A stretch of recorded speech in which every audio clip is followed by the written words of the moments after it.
All right, what's up, everyone? Welcome into a special episode of Inside the Hoosier Mind, where we go big, and that's big with B1G, because I have my fellow host of the other show that I'm lucky enough to be a part of, Big Talk, spelled B1G, with my fellow host Sam Sprunger, and his first time ever being on Inside the Hoosier Mind. Appreciate you coming on, good sir. Welcome. Well, and it's the crazy thing is I'm an original Hoosier, even though I live in Ohio now. I am a Hoosier. So how in the world has it taken this long? I know well, I think it's honestly just scheduling conflict because honestly, most of the Yeah, time that's during exactly regular what it is. season, we're both busy. And if we do a show together, it's either on Thursday nights like tonight, or we do it on Friday mornings. We haven't been able to do that here a lot lately. That's right. So, That's right. That's right. but we're here now. And obviously, we're going to stick with the college theme because that's what we love to talk about. We bring it with a college sports with a Midwest perspective. I'm going to steal Big Talk's, quote there a little bit. It's not going to be permanent, just temporary for this show. For tonight. For tonight, at least, for tonight. But since I'm not able to be on Big Talk as frequently as I would like to be and whatnot, I wanted to bring Sam on because of some of the latest college football news that we have breaking out with not only a college football playoff format, but Sam, we have NCAA coming back to video games this year. And they Yeah, just released the trailers. Dalton and I have talked about that. We think for like the first 2 or 3 weeks after we come back or after it comes out, we're just gonna just play for an hour. Yep. Yeah, one literally. on one play for an hour. There we go, Just guys.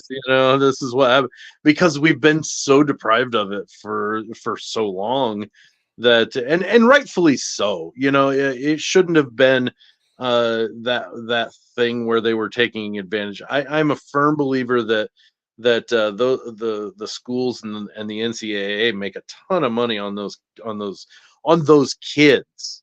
yeah. A lot Yeah. of them, at the very most, they're probably 18 years old when they first step into the realm of college, and these universities are making millions upon millions on these guys. They Mhm. deserve some sort of pay.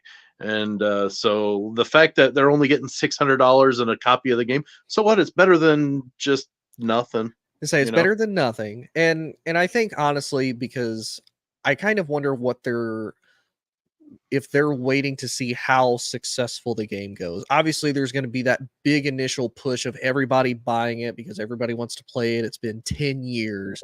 But then, like you said, what does it look like 2 weeks to a month down the road? Because supposedly it's not supposed to be a copy and paste of Madden like we typically get every single year. It's Right. something they've spent the last 2 years putting time and effort into making sure they get all the schools right, the details, the mascot, the fight songs, all of that. So theoretically, it should be better. They even said it's not supposed to be like Madden. So I do kind of wonder if maybe there's not room later on down the line for them to negotiate, hey, we're going to actually give these guys more money for being in the game. I'm halfway wondering if that almost is detrimental to the franchise of NCAA football, and because of the fact that it was Madden, but just in the college form, Yeah. and I think one of the reasons why, if it wouldn't have had the cult backing, like in the dark interwebs, Mm-hmm. of people latching on Dalton, our co-host Dalton, he still to this day plays college football or Mm-hmm. CFP, whatever, NCAA Mm-hmm. 2013. Yeah. He I say just re-ups the rosters every year. yeah, I have college football revamped on my computer, so I play Yeah, NCAA 14 almost all the time because these guys literally went in, they put in the most recent like ESPN scoreboard, they updated some of the not really as much as the graphics, but like the school logos and stuff like that, made it look right. like what it comes on ESPN. I play that all the time because it's more fun to be able to play and to be able to like build your school into a dynasty. You can customize the conferences and whatnot, which I've made some crazy conferences, but why not? Put Notre What Dame in the Big like Ten what finally. like what like USC and UCLA and Washington and Oregon joining the Big Ten, right? Pretty That's the much, yeah. crazy. Hmm. Yeah, Yeah. And it sucks because you can only do, I think, I remember right, I think you can only do like 18 teams or like 16 teams Mhm. in there. So it's like, okay, well, one of you guys is going to get left out. So I just make it like a rotating thing. I I uh, here I too. used to always make a university, make a school, and Oh start a yeah, school from scratch. yeah. I like doing that. I follow a few guys that do that on TikTok. One guy he makes, I think it's Grand Rapids University up in Michigan. That Okay, yeah. it's kind of cool. But one of the things that's actually going to lead us into our first topic of the night is going to be that they are going to implement the new college football playoff format into this, and there's going to be some customization that comes with that as well. And for anybody that doesn't know, the new college football playoff format that come out is the 5+7. So you're going to have the 5 highest ranked conference champions. The top 4 will get a first round bye. The 5th is not guaranteed anything other than a for sure playoff spot. And then the next 7 best teams are also going to be included in. So, Sam, what's your thoughts on this? Because there's even talks that apparently the Big Ten and SEC, obviously the big heavy hitters for much of college sports now, was pushing that they want an automatic bid for 4 teams from the Big Ten and 4 teams from the SEC to automatically be in. But what's your thoughts How about on you prove it? That's prove my it first? biggest thing. Both of those conferences don't, just because they've got the most teams doesn't mean that they're automatically going to, deservedly get the most playoff spots. How about you keep it 5+7, Mhm. and you know what? You've got the next 6 teams are SEC and Big Ten teams. That Mhm. gives you 4 each. You're making way. But yeah, come on, let's just earn it. Earn it, for crying out loud. I love the Big Ten. I absolutely love the Big Ten. But at no point do I this year I don't think they would have gotten away with 4 teams. No, not this year. I don't even honestly I think mean, the SEC would have either. okay, I take that back. If you throw in the 4 teams that it will be in the Big Ten next year, maybe they have 4 teams. Maybe, because I would say that Ohio State and Oregon, maybe with the 12 they both make it, but I'm thinking maybe one of those misses out. I think I think if there was anybody that would, and I know we've talked about this just because of I guess Penn teams State having, maybe misses out. I think Penn State would be out. I think out of Oregon and Ohio State, I think Ohio State would have been out. And I know we've talked about it with, teams being penalized for not playing an extra game, win or lose with the conference championship. Oregon did play for the Pac-12 championship, and they only lost by a field goal, so they But were they did close twice, even though it was twice to the same team. to the same team that ended up in the national title. So I mean that, and again they lost the first time by 3 points. So they've Right. kept it close every time. So I think if they did that, I would probably give the nod more to Oregon than I would to Ohio State. So with that said, I don't know. I don't think they should be guaranteed 4. I mean, that's 8 of the 12 going to 2 conferences, and no, absolutely not. You're not, unless you're saying 4 total between the 2. No, I think by the looks of what I read, they wanted 4 each. Yeah, no, see, that's just because you've got the most teams doesn't mean you deservedly have to have the most playoff teams. I mean, what happens if, the Big 12 pulls off 2 teams that deserve to be there, and you've got the Mountain West that puts Boise State in there or something. Like you can have those outliers that Mhm. there's going to be years that you're not going to have 4 of the best 12 teams in your conference. You're just not. Yeah, and like we've kind of talked about before with the top 25 poll, because you and I have not really been a big fan of that, because really Mm-mm. once you got out of to me once you kind of got out of the top 10, and you could even make an argument for like the top 7, you're not really looking at a team that you're like, oh man, they need to face a real opponent and they can go on a run and they could potentially win a national title. Usually those teams, they already have maybe 1 to 2 losses, and you're like, you're good. I don't know if you're going to be able to beat this team, but you're good. I think with the top 12 teams, that's probably going to be about as top as you get. as far as your true like competition, truly good teams that Yeah. okay, yes, we can make an argument that all of these teams deserve to actually be in the playoffs and compete. Well, let's put it in comparison with the which we will get to later, the NCAA tournament, Mhm. basketball tournament. You know, 16s don't beat ones very often. 15s don't beat twos very often, and so forth and so forth. Now, double digit teams win games, but Mhm. they don't go very far a lot of times. Right. There's a reason why what was it? A 5 seed is the lowest seed to ever win a national championship. It's because those Cinderellas, while they're great in the first weekend, they don't correlate to wow, we really want them to make a national championship run. It's okay, we want to go back to what we're used to seeing, and Yeah. we want to see it happen. And that's what happens many times. Now, occasionally you'll get that George Mason or that Mhm. VCU that makes a run to the Final Four. You'll get that in the football, even, an Mhm. occasional, ooh, the 7 seed makes it to the Final Four, or even the 10 seed makes it to the Final Four, on occasion. You're gonna get that occasionally where a team gets hot and they stun a couple of schools. I just don't see a fact that a 10 seed wins the national championship in football, though. Yeah, I don't either. And I do agree. I think it's one of those we all enjoy a good Cinderella story. Like, oh yeah, it would be cool if this team makes it. Mhm. Perfect example, TCU. They were a Cinderella story. Like it was Yeah, cool. They yeah. went very far. They beat some good teams. I'm not going to dismiss what they did, but They eventually earned their spot in the national championship game. they They did. did. They did. But like we found out, every every Cinderella story eventually meets a giant buzzsaw that brings Flip them the back clock, down to strikes at reality. some point. Yep. And unfortunately they had to meet Georgia, and Georgia was the buzzsaw that brought It's them back really down to good. earth. Really good. Um I did kind of think of something though that I do wonder, even though I don't think it's going to create as much controversy as I'm probably thinking it might, of considering it's the five conference champions, the fifth being the best of the group five.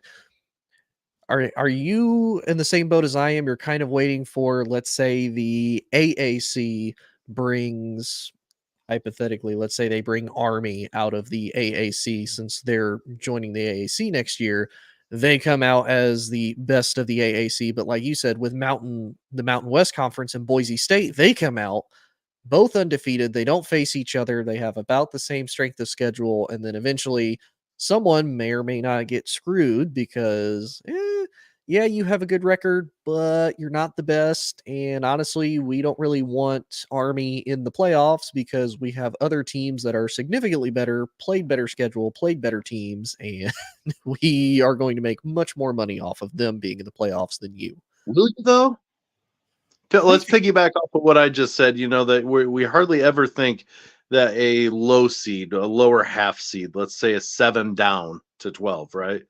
Mhm. We don't think they'll very often make a run to where, yeah, okay, they could maybe win a game, maybe two, but they're not going to win a national championship, right? Right. Let's say Army does come out undefeated, didn't play.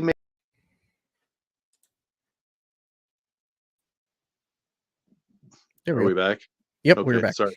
That's okay. let's say let's say they fall in, and they're undefeated, and they've got a better overall record than a, let's say, um 3-loss Mississippi, Ole Miss. Mhm. Are you gonna put in that 3-loss Ole Miss team that's not going to win it either? Or are you going to get that potential Cinderella story to where even if they lose it in the first round, that's might be what Ole Miss was going to do anyways against somebody. At least you've got that potential, and you're rewarding that service, that academy, university, or service academy, with a trip to the CFP. I think you could see that it would be potentially something that you could use that as a springboard to include more teams, maybe even. Yeah. Yeah. I mean, I get it. Like I said, I'm still under kind of the conspiracy, and again, I don't think it's going to be as bad since there are 12 spots. 7 are pretty much available to Yeah. everybody else. of And I okay, think it should be that way. I really yeah. do. It should be Now to the best 7 teams. now here's where I think it might get clogged though, and again, we might run into some issues as far as people getting left out. So you have the four best of the Power Four conferences that are going to be going in. More than likely, whoever faced them for that respective conference title is probably going to be the next four teams that are going to be in. So let's say by Not then, always, but probably, yeah. I mean, but yeah, you could conceive that, yeah. especially now that a lot of the conferences are moving away from divisions, so more than likely you're already going to have the two best teams from that conference coming in. So you have about 9 spots already taken then. So really you only have like 3 you kind of have wiggle room in. And then Did I? Okay. huh? No, I no, thought I you're good. froze up for a second. You stopped for a second, and I was like, No, no, no, you're good. You're good.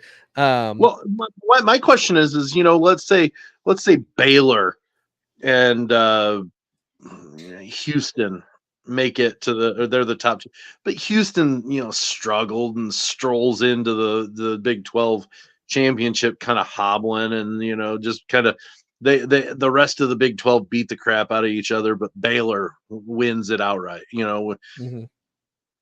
Is that automatic that Houston would be in the playoff though? I don't think so. Somebody kind of brought up, I think honestly, and this is again, I think more of kind of the power of the Big Ten and SEC. I think it's going to be very rare we see more than one Big 12 or more than one ACC team in the college Yeah, football playoffs. I think that's going to be super rare unless maybe it's another instance where we have a really good Florida State team and maybe Clemson kind of starts to make the comeback. or Miami sneaks in that year or something like that. Yeah, maybe Miami or potentially UNC maybe sneaks in there strong, maybe. Like I could see something like that, but otherwise, Well, maybe I honestly Virginia Tech. never. Virginia Tech's not sneaking in there. Absolutely not. But no, I mean, I could kind of see that happening where it's like I think it's going to be lean more towards the Big Ten and SEC again, mainly because of brands, and I think too the Mhm. quality of ball that you're getting. Because like you said, if the Big 12's beating the crap out of each other and you have Houston going in there against Baylor, Baylor wins it. It's like, yeah, we could put Houston in there for an easy, buy for say our 5th seed or our 6th seed because 6 would play 11. Well, you could do that, but it's not really going to earn us a whole lot of, interesting matchups, interesting peaks if they Yeah. decide to do that. Because we've seen the college football playoff committee make what we probably think is some stupid choices.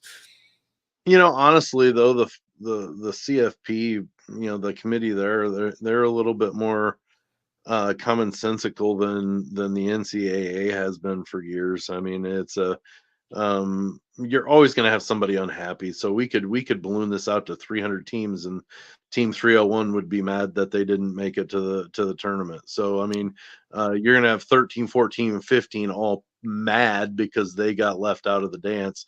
And it's pretty simple. When you get to that point, do better. I Yeah. mean, I can't. I mean, if you're on that bubble, take the question out. Hmm. Don't say, well, think we did better. No, make it to where you did better, and then you Yeah. can't be left out. You leave any doubt out of people's minds, and you're not going to be on the outside looking in when it comes to time for the 12 playoff teams. Yeah. Like I will say this last year with the 4 teams, I think Colin Cowherd kind of brought it up and put it in probably the best perspective that I had heard. And for a lot of people, I think they maybe never thought of it like this. You had at the time 5 Power 5 conferences, and you only had 4 spots. That Right, meant there was one Power eventually Five of the year you were going to have a Power 5 conference that was going to be left out no matter how good they were, and that ended up every being year. the case this year. Yeah. So it now, like you said, nobody really has an excuse. If you're not one of the 12 best teams, you're Too bad. probably not going to be. You don't need to be in there to start with anyway. Like you said, not saying you can't get an upset win, not saying you can't have a Cinderella story, but if you're potentially the 14th, or I even saw they're potentially talking about in I think is 2026 expanding to either 14 or 16 teams, you're probably not going to win the national title. It's going to be very, very rare that happens. And if you do, by some means, there is going to be so much controversy. There's going to be so many asterisks of how Mhm. did you get there? What happened to the other teams? Did their players get hurt? Did they have a scandal? Did they get screwed by a bad call? Like everything is Right, going to no. be there for you to have to jump over. Well, and we found, and it's that way in the NC in the March Madness tournament that, Mhm. through the course of time, and it works that way when the NBA expanded from 5 games in the first round to 7, you saw Mhm. less and less upsets in a 7-game series because eventually the better teams are going to win. It Yep. just and that's not knocking any of those Cinderella teams that people love and cheer for. FDU beating Purdue last year. Well, they lost the next game because the better teams tend to win, and Yeah. upsets happen. I Mhm. don't think, and even Tobin Anderson said last year, we're not better than Purdue. Yeah. We play that game 9 more times. They beat That's us all 9 times. yeah, I was Like just say 9 out of yeah, 9 he out of wasn't 10 times you original. lose. Like you He got wasn't you happen to get original that as one. to what they did. It was okay, but the better teams always tend to it pans out, and the better teams tend to win. Even if there's some upsets where the best teams get beat, the better teams are going to win overall. Yeah. Yeah. So that kind of So, leads in. so even if they balloon to 16, and that's where I Yeah. was going. Even if they balloon to 16, they're going to end up having to make this kind of a reward system, like those Yeah. bottom 2 to 3 of, oh, hey, Army played one heck of a great season this year. Let's give them the 15 seed so they can go get summarily dismissed by a 2 seed that throttles them, or Right. whatever. Mhm. It's going to happen, and that's okay. I mean, that still doesn't detract away from what that playoff berth would mean to a team like Army. Yeah. And it would also coincide with our idea too of it'd make a lot more of these bowl games matter a lot more For sure. because and it would make it a lot more interesting because now guys, okay, no, I don't have to forego this bowl game because now I can actually go compete for a title on top of potentially going into the NFL.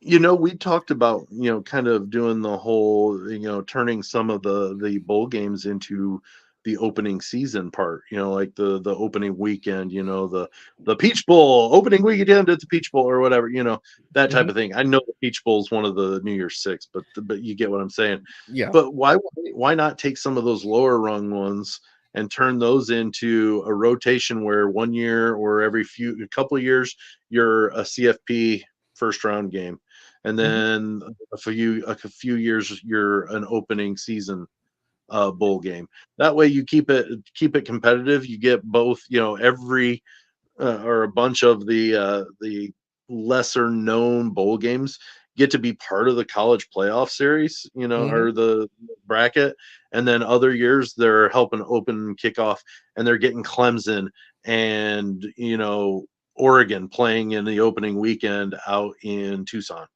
Yeah. the Fiesta Bowl or whatever, Mhm. so that the potential is there to make money even in opening weekends, and I don't think they're cashing in. I'm shocked they haven't cashed in on this yet. I know, because I mean, I would make that same argument, for, and I would even say give the lesser known bowls or maybe bowls that you want to try to elevate to be into playoff status eventually. Like Yeah, this coming season, you have LSU versus USC. Why not make that the Duke Mayo Bowl or like the Cheez It Bowl or the Pop Duke Tart man Bowl or kickoff class. exactly, and you can have two big brand teams that have a huge following that Sure. everybody is going to watch whether they're a fan or not in a first season game that is going to matter because okay, who's the best of the best when it comes to this. Right. Well, and you get to measure yourself against some of the teams that will probably be standing there at the CFP then at the end of the season. You Hmm. can you can make that your marquee win, or hey, we weren't supposed to play with. I don't know why I always come back to Clemson. We weren't supposed to play with Clemson, but we Hmm. ended up losing on a last second field goal to them. That makes us feel pretty good going into the season. We may Yeah. see them in the tournament. Hmm. Like I say, and I think a lot of it too is conference. I'm trying to think of Yeah. the word, or kind of like conference. I cannot think of the word. Conference prestige. Like yes, you're facing someone from the Big Ten, but you're not facing like IU from the Big Ten. Like you're facing USC, one of the bigger brands of the Big Yeah. Ten, and you beat them, and they went and played a gauntlet that is the Big Ten, facing Michigan, Ohio State, etc. So it's like that's a pretty good team to actually have a win against on top of it too, instead of Yeah. like, oh yeah, I beat Northwestern. Congrats, you beat a Big Ten team, but you beat one of the like bottom 5 teams of the Big Ten. Congrats. Yeah, But you got a quad 4 win. right, you did great. You did great. You beat one of the first 4 teams out every year. Congrats. But They're out by the end of the beginning of the season. by like week 3, and they're eliminated. No, by opening kickoff. They've been mathematically eliminated, kind of like the Cowboys are each year. Every single year. Every single time. Hey, I renounced my Cowboys fandom. Thank you very much. Did you? Okay. I did. Fair. The minute they lost to the Packers and Jordan Love, I was like, I can't be a fan of y'all anymore. Absolutely not. Never. But anyway, so we'll kind of move on, keeping in topic with this, but moving on to a slightly variation of it. So with the 5+7 format, it was I actually found out from this, doing a little bit of research on it, that the highest Notre Dame can hope to be in this is the 5th seed, and they will not ever get a first round bye unless they join a conference. So at minimum, they can be the 12 seed, or the highest they can be is the 5 seed. Now, I know we've talked about this a lot on Big Talk. We've seen all the rumors, we've seen the conspiracy theories, we've tried to put the dots together as far as they have the massive deal with NBC, but then the Big Ten gets a big deal with NBC. Maybe it potentially pushes them into joining. Now, I do kind of want your thoughts, because as we've talked about on Big Talk a lot before, the ACC is probably going to be the next conference that falls, especially with how unhappy Florida State was this past college football playoffs being taken out, even though they were an undefeated conference champion. ACC felt disrespected. In all honesty, I kind of agree. I don't think ESPN or the playoff committee sees the ACC as a true viable power conference anymore, with Clemson not up there as they have been the last couple of years. Florida State has been good, but again, they haven't been that powerhouse anymore either. Do you think this will now force Notre Dame to join the Big Ten eventually down the road? Because obviously it's probably not going to happen in the next couple of years, unless, again, something happens with Florida State breaking up the ACC for whatever reason. Where do you think it leaves Notre Dame, though, overall? Short answer, yes. I think they end up in the Big Ten. And you want to know how quickly I think it happens is the first time Notre Dame goes and should be a top 4 seed and ends up the 5 seed because of it.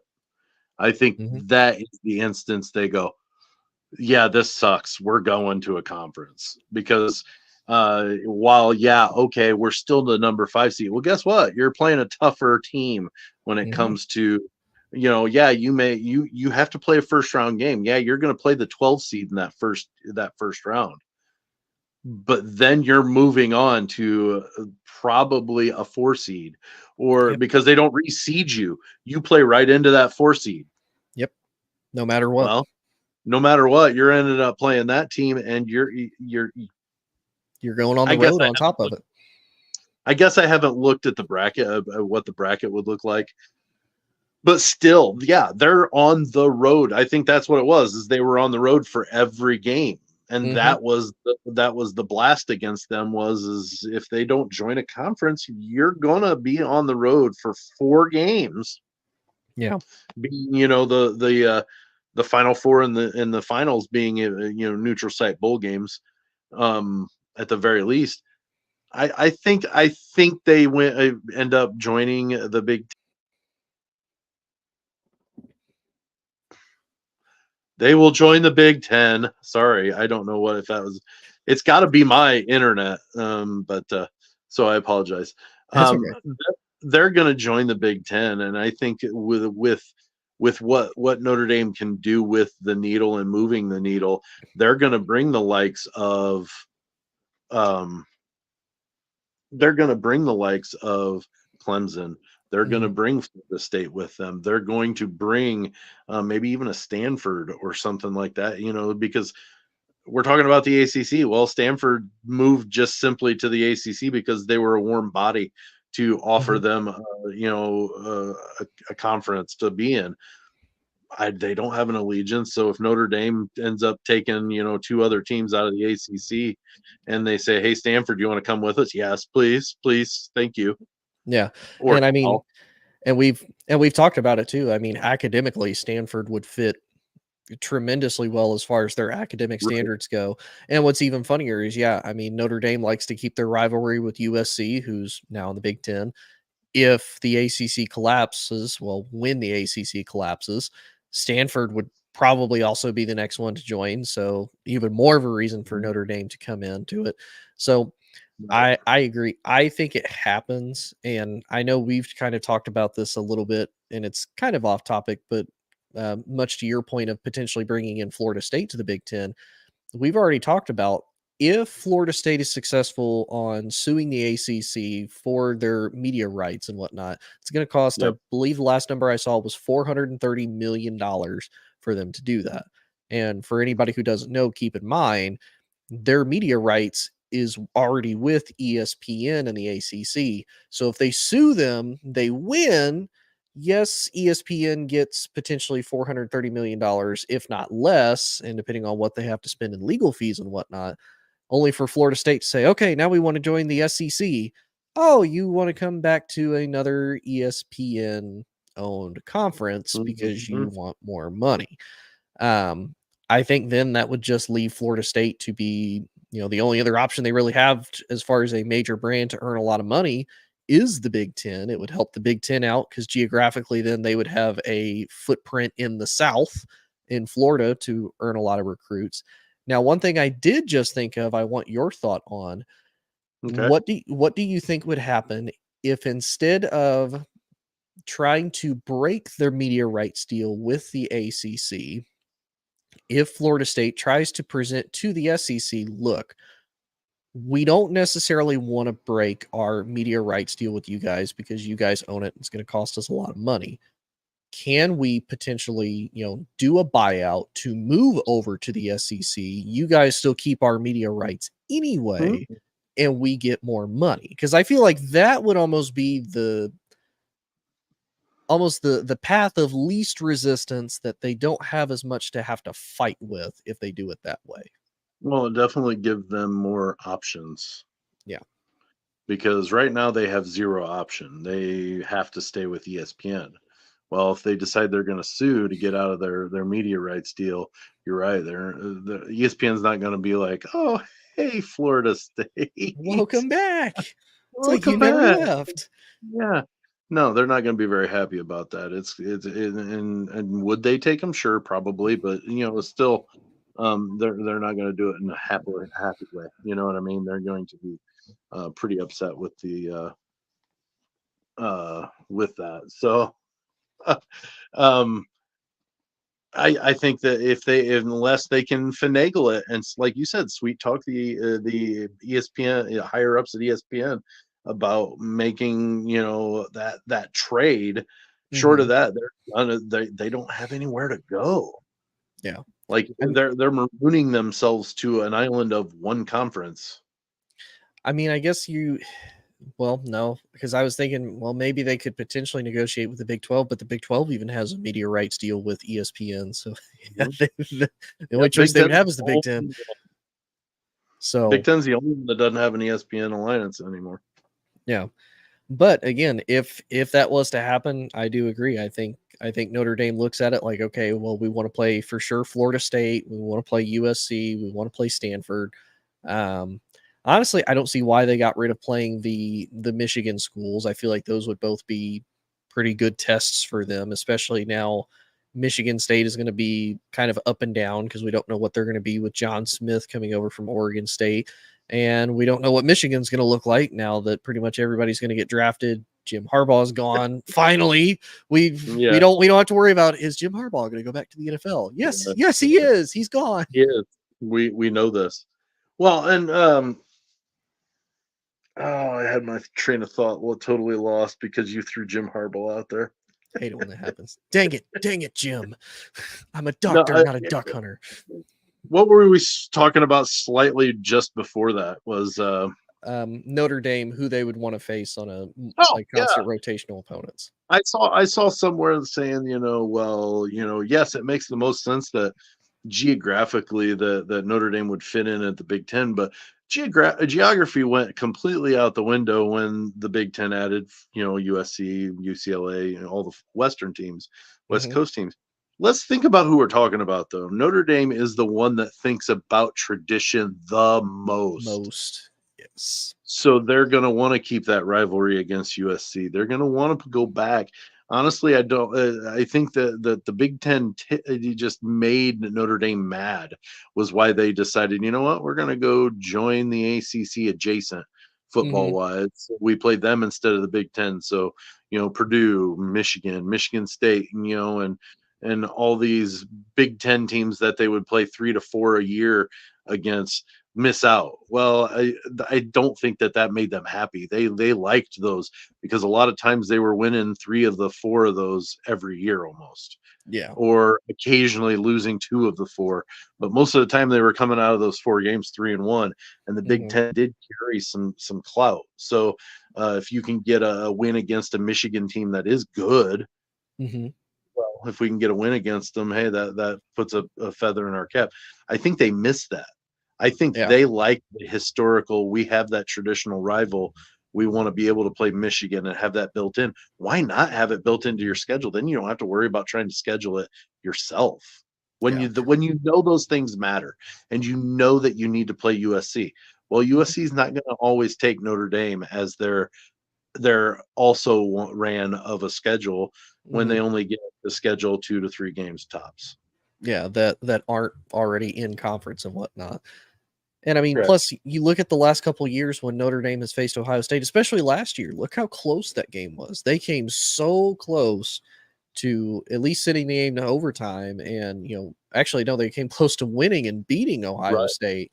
Had Ohio State not scored that touchdown at the very end. So I mean, yeah, if I'm Notre Dame, again, you showed you could at least hang with one of the top 5 teams pretty much the entire year of the country. You showed you could hang with them. Right. And Right. again, like we've talked about, have your 3 or 4 that you for sure want to face no matter what every year. You want to face USC, you want to face Stanford, you want to face um uh blonde moment. You want to face Florida State. You want to face them. By all means, go for it. And then everybody else, face Michigan State, face Purdue. Because Mhm. again, like you said, you're probably going to walk out of that, 3-1, 2-2 at the absolute worst. You're in a conference. This is what I think is going to happen, and it's probably not to this severity, but I think what's going to happen is real similar to like what happened with COVID. They're going to eventually be left out. They're honestly what's going to happen. They're going to be the 13th team, and they're going to be so upset that they're not in. And the argument is going to be, well, go to conference, play at least for the conference championship, Mhm. and you can get ranked higher. Have fun. Well, I honestly think if they finish number 4 in the top 4 and don't end up with a bye, that will be enough to push them over the edge. I don't even know it's them missing the playoff. I think they're going to accidentally, if they have only 2 losses in a season, they're Mhm. going to accidentally be in the top 12. Like Yeah. that's what happens with Notre Dame. Doesn't matter what their schedule is, they could be playing Texas A&T agricultural school for the blind, and Blinded. every week, and if they go 10-2 or 11-2, they're gonna be in the top 12. So they're gonna, I mean, it's a matter though of, oh my goodness, they've beaten these teams but they've lost a couple, but they're the best 4. They're number 3 in the country, but they're Yeah. the 5 seed. Yep. That's gonna not rub them right way, and they're gonna want to get their just seed. Yeah. Yeah. But we'll see. Like we've talked about it again. We think it's going to happen. Everything chronologically, everything as far as the breadcrumb trail and whatnot with the NBC deal, with Right. NBC moving in on their territory. I think it's going to happen. It's just a matter of win. Yep, and I think the if the Big Ten really wants them, they can be creative with how they incentivize it with Notre Dame to get them to because honestly, it doesn't matter that they haven't won a national championship since the The 80s. the late '80s. They're still very influential, and schools will follow them.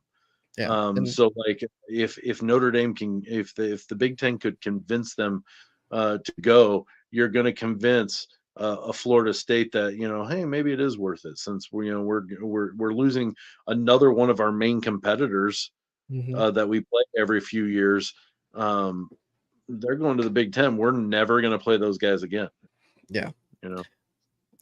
And I mean, it's one of the biggest brands still left in college football that doesn't have a conference allegiance. And I mean, what has basically been the Big Ten, the Big 12, and the SEC really done with the Pac-12 splitting up? It's okay, who are the next biggest brands that we can bring in to make our conference look the best and be the best? The SEC got two of the biggest with Texas and Oklahoma coming in there. Those are massive brands to add to what they've already had. You look at the Big 12, they brought in Colorado, who their brand has come back mainly just because of Deion Sanders. Utah's been outstanding in the Pac-12 the last few years. And then, of course, you bring the two Arizona schools in on top of it. So real quick, before we move on to our last topic, though, because I wanted to mention this. I don't know if you and Dalton heard about this. You probably have. But we have our first ever woman commissioner in charge of what is technically a Power 5 conference, albeit not as much anymore because they only have 2 members.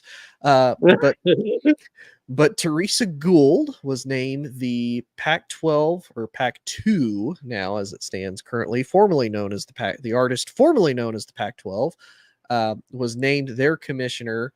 So she is technically the first ever woman commissioner in charge of a Power 5 conference, with George Kalaikov being removed from the role and will actually be he will keep the role until March 1st. And as of March 1st, Teresa will succeed him in being the commissioner of the artist formerly known as the Pac-12, currently known as the Pac-2.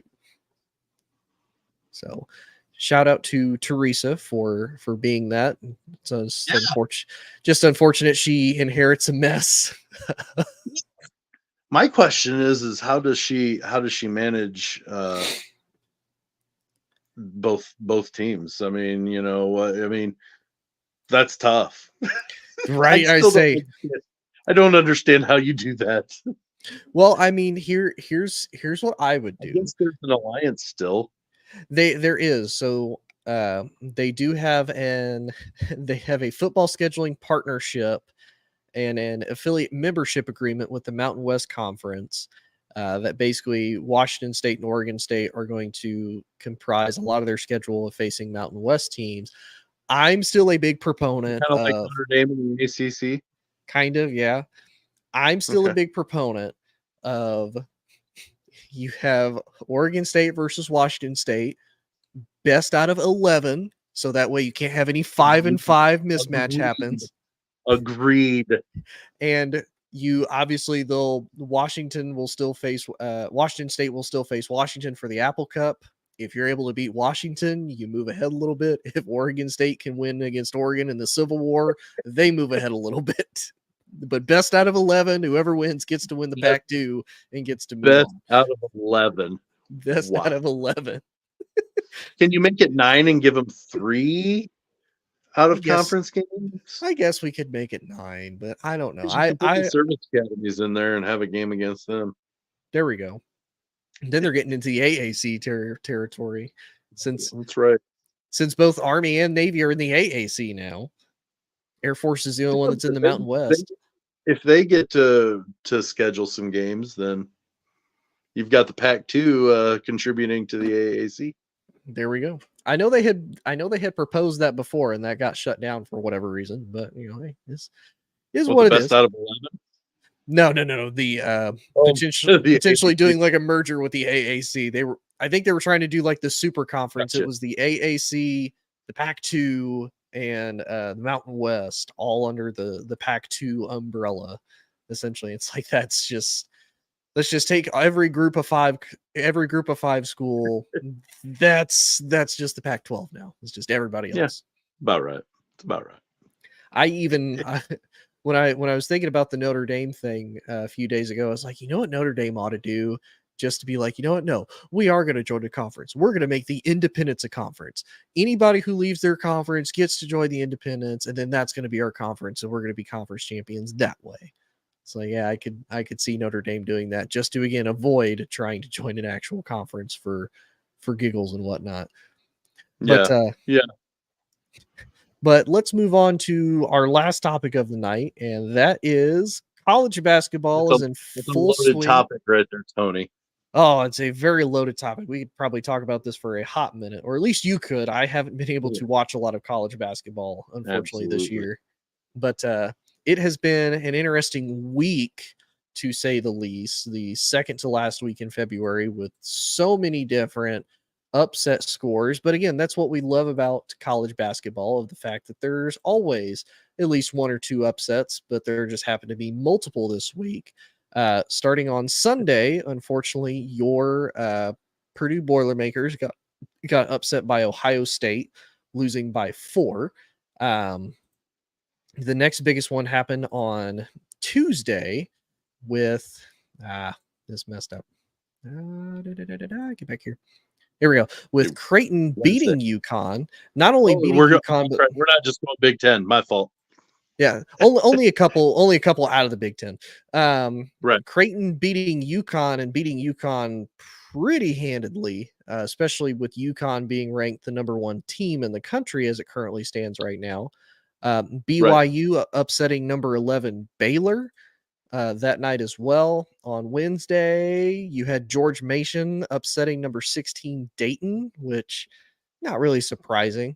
Uh, my LSU Tigers upset Kentucky on a last second shot, and then tonight though, tonight no upsets. Purdue beat Rutgers pretty wholeheartedly. Luckily, it was in Purdue. It was in I West was going to say, Lafayette. is that Mackey? So not as much of a worry. If you had to go to Piscataway, a little bit of a different story.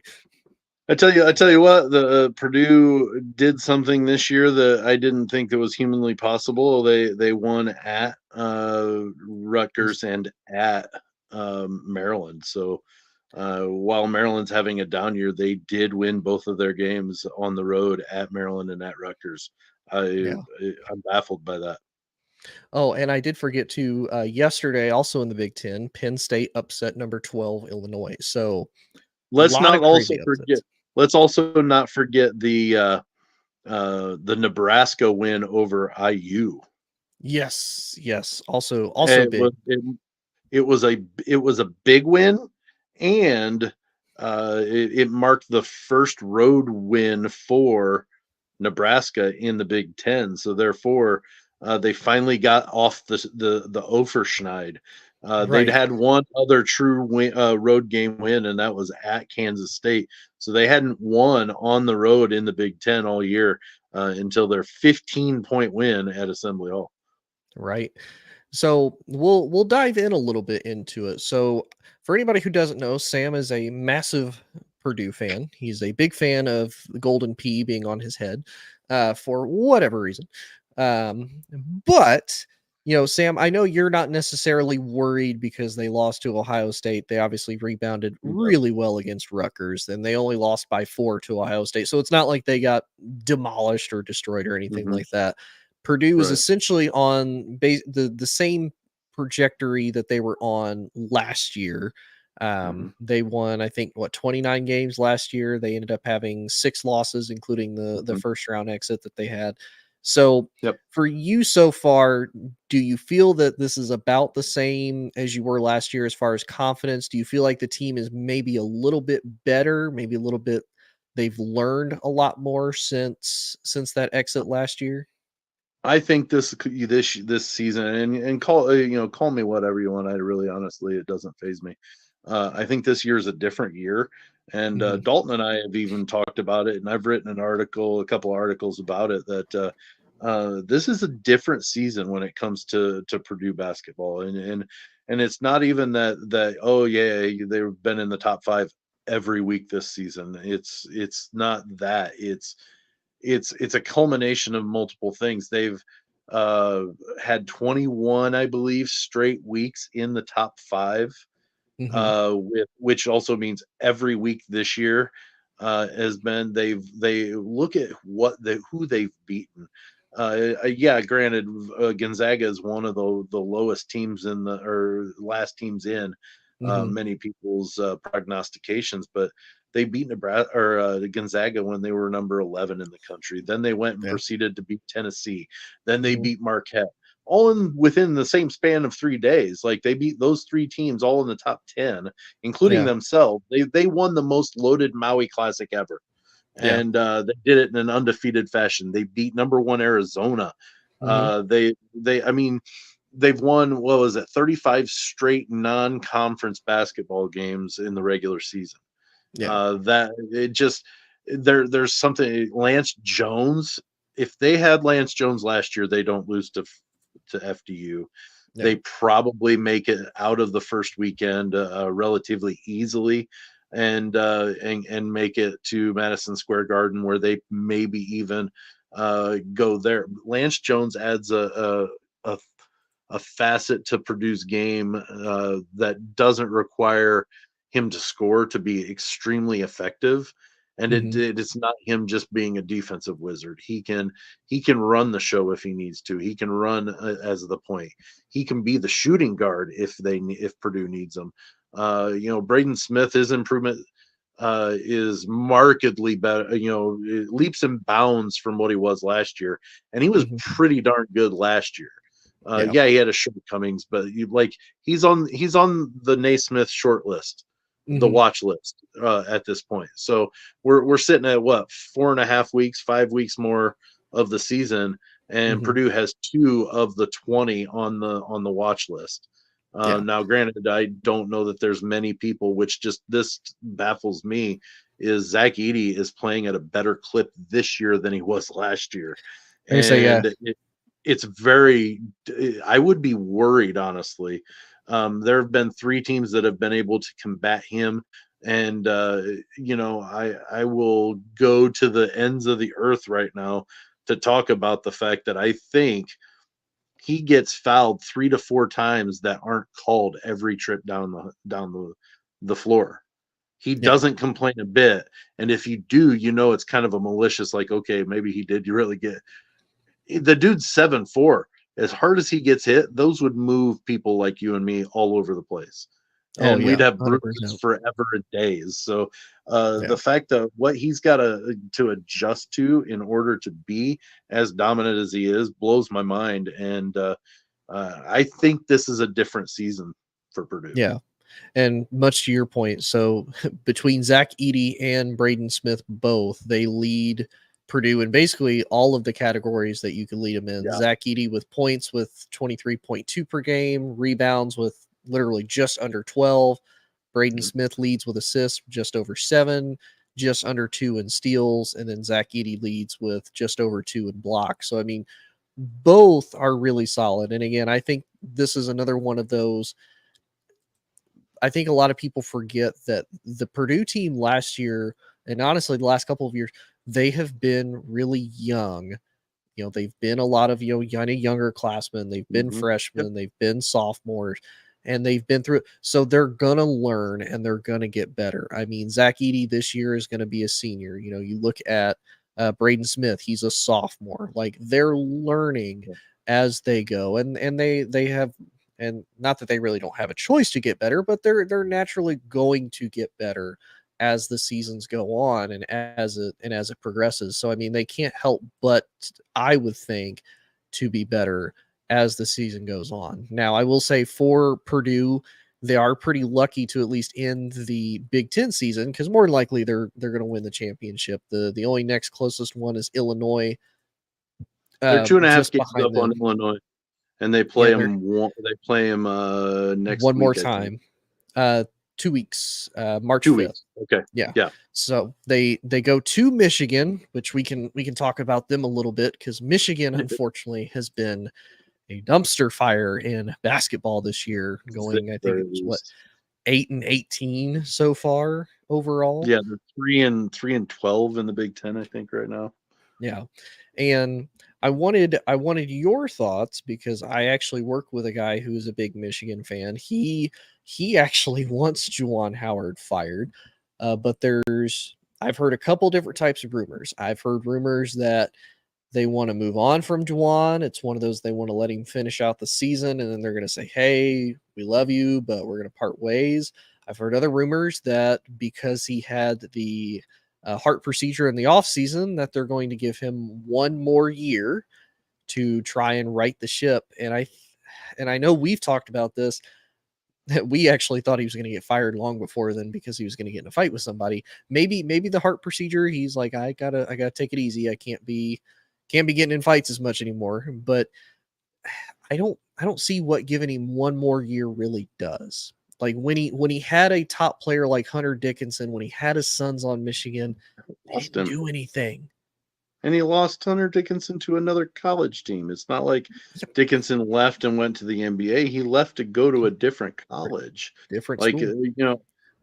you're an All American Hmm. at the University of Michigan, and you decide, I need to transfer. I'm not going to the NBA. I'm transferring to a different school. And Because I feel it I have a better chance at winning a national title with this yeah. school than I do with Michigan. Yeah, and I honestly I don't know. I'm with you. I don't know that another year makes a difference. It would be one thing if they were showing glimmers of hope.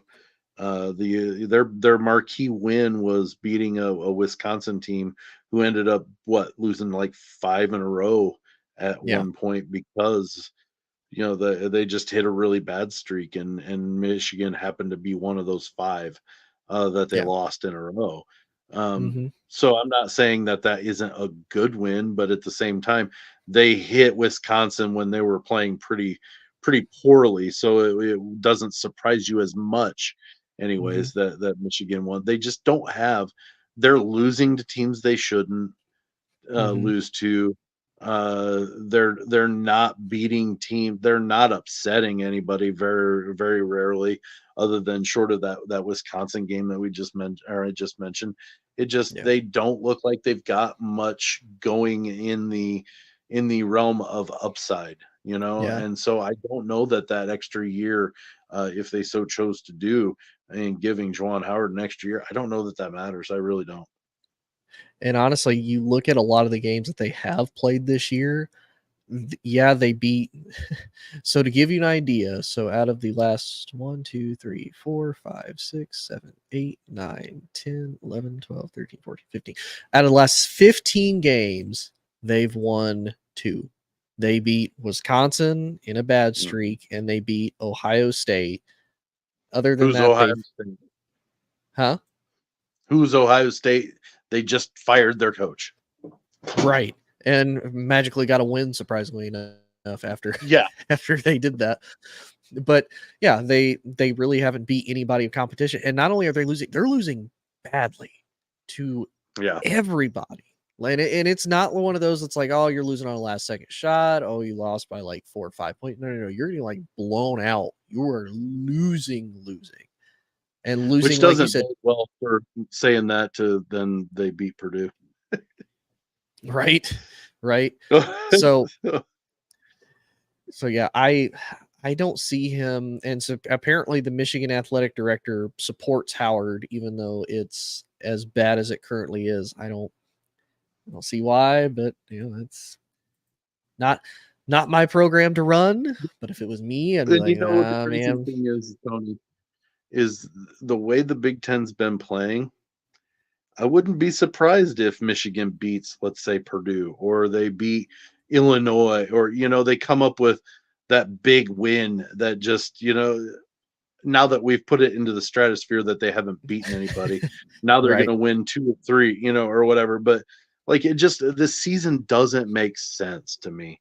Yeah, Michigan. You've got Michigan State struggling right around 500, and they were expected to be a top 10 team in the country, not yep, top 10 in the Big Ten, top 10 in the country.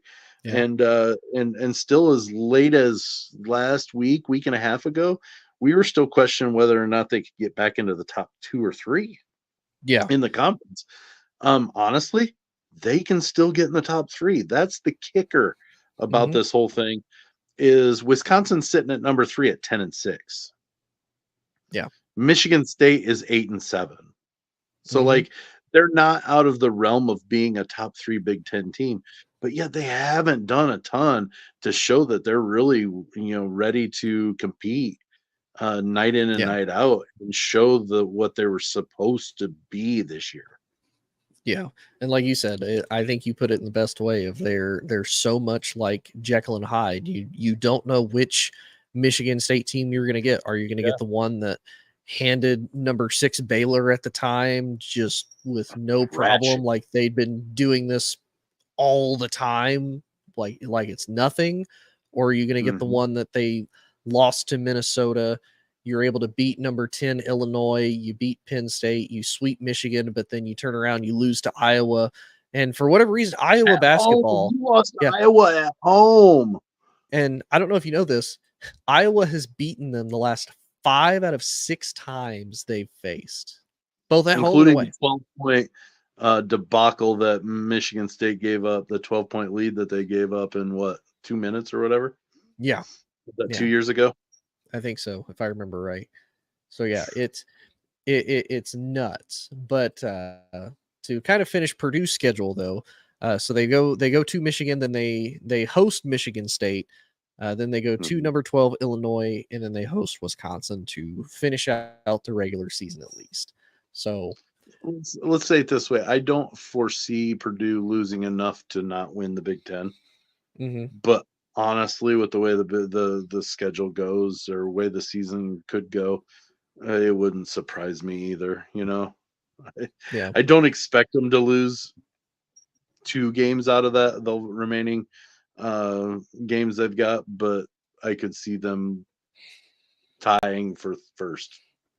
right, Wisconsin has done it before. Why couldn't they do it again? To where banking in a 3 to beat Purdue to take the the the championship away. Whatever. right. Um, so my next question for you, because like I said, you've been able to watch a little bit more than I have, and Jay Mhm. asked this question kind of earlier on in the show. Yeah. Who is your flying under the radar team that you think will be dangerous come time for the tournament? Who do you think is going to be Well, the team? I'm gonna give a couple of different ones. My first one is gonna be a Big Ten one. I had one that Dalton and I had talked about with the Big Ten. I thought Northwestern could do something really, but they lost Ty Berry Yeah, to the torn meniscus. He's out for the rest of the season. So I'm holding judgment because he was kind of the Robin to Boo Booey's Batman, and yeah, as Dalton said. And if they can't find somebody to take Ty Berry's spot, which I don't know that man exists on that roster, hmm, Northwestern's not going to be the one that I expect. But from the Big Ten, I honestly Nebraska could do something. Let's say I think they could get to the second weekend, hmm, and not a lot of people expect it. yeah, Yeah, they've beaten Purdue when Purdue was number one. They went into Assembly Hall, which is never easy to win, and they handled IU. So I mean, yeah, they've got the yeah, capabilities of winning games, and honestly, they get the right draw. They could win a couple of games going into get into that second weekend, and you know what? That's where they would be a Cinderella by that point. They're not going to be higher than a 10 seed, maybe a 9. But if they get into the second weekend, that means they beat a 1 seed. So like yeah. there's some potential that they could beat some good teams because they have. Yeah. And I know I'm kind of excited because I know we actually talked about this, what was it, a year ago, maybe even almost 2 years ago, of I'm going to probably butcher his name unfortunately. Was it Kaizai Tominaga of Keisei Tominaga. Keisei Tominaga, okay. Yeah. Of his emergence, because I mean, I don't know if you remember, we were talking about him when Last he year. was a sophomore last year or a junior last year. He was playing great. He was one of the few bright spots on Nebraska's roster. Well, and how we well talked he was about able it to help them. last year. We talked Yeah, about it last year. He during the month of February, he yeah, averaged nationally. He averaged more points than Zach Edey did, and yeah. Zach Edey was second on the list. So it wasn't like Zach Edey had a bad month. No. Nationally, he averaged the second most points behind Keisei Tominaga. So Keisei can put up points and he can put them up in a hurry, Hmm. and they don't have to be threes. That's the kicker is he can shoot the lights out for days from threes, but they don't have to come from threes either. Yeah, yeah.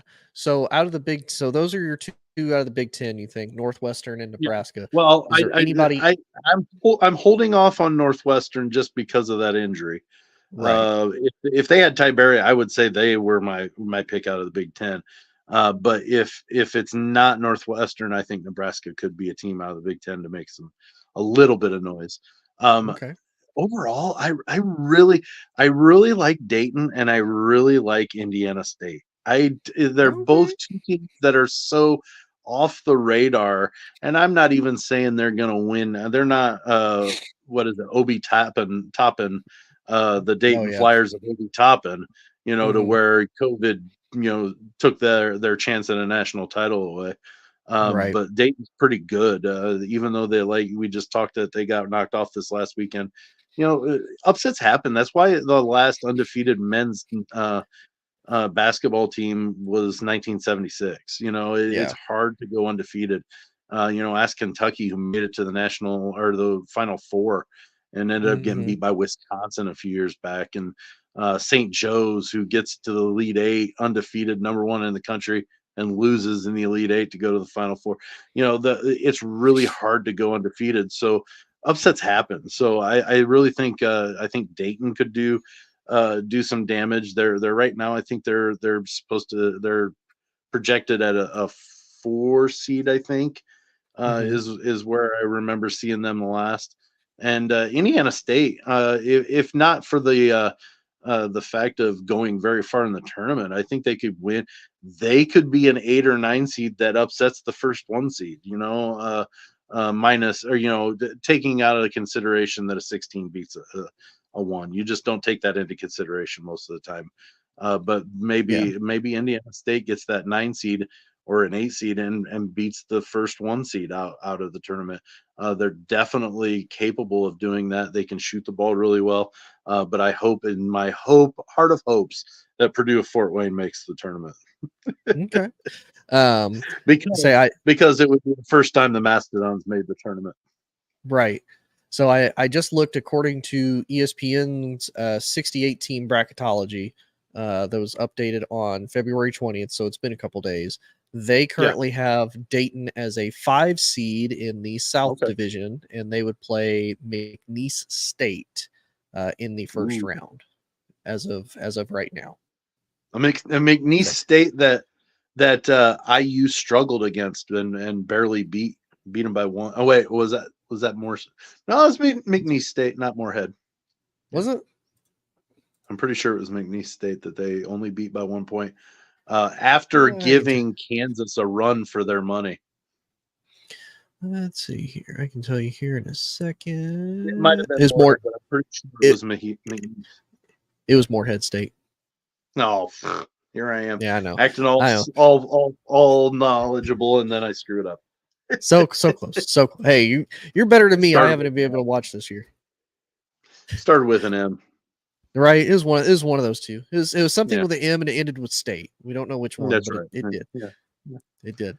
But yeah, I think Indiana State could win a game or two. Now, honestly, watch now they don't even make the tournament or something, or whatever. But they're the prototypical mid major, where they've got a lot of experience, the age, the Mhm. older teams that stick around long enough and they gel and they all of a sudden make some noise in the tournament. They beat a team that's got 3 freshmen or whatever, super freshmen or whatever. Mhm. The whole Mercer beating Duke in the first round. Those types of games do happen, and I think Mhm. Indiana State is set up perfectly to win maybe a game or two from them. Yeah. Okay.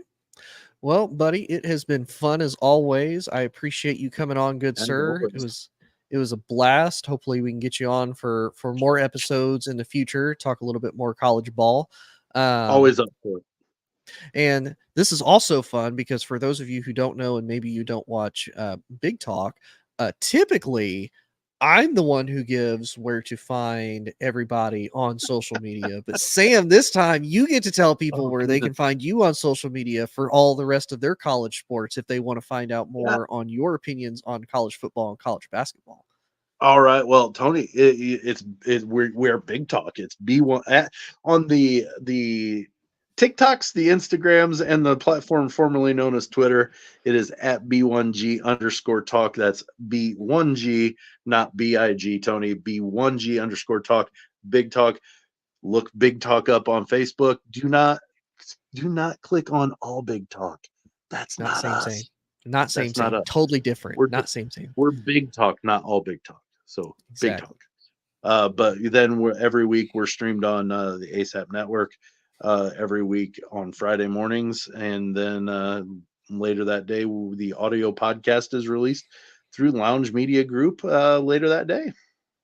Awesome. Well, and of course, if you want to find more episodes of this and connect with Sam as well, you can always find him on Inside the Hoosier Mind here on Facebook, Instagram, Twitter, and TikTok. Actually, no, not on Twitter. On Twitter, it's different because apparently somebody already took my username handle. Shenanigans. That's what you get. Shenanigans.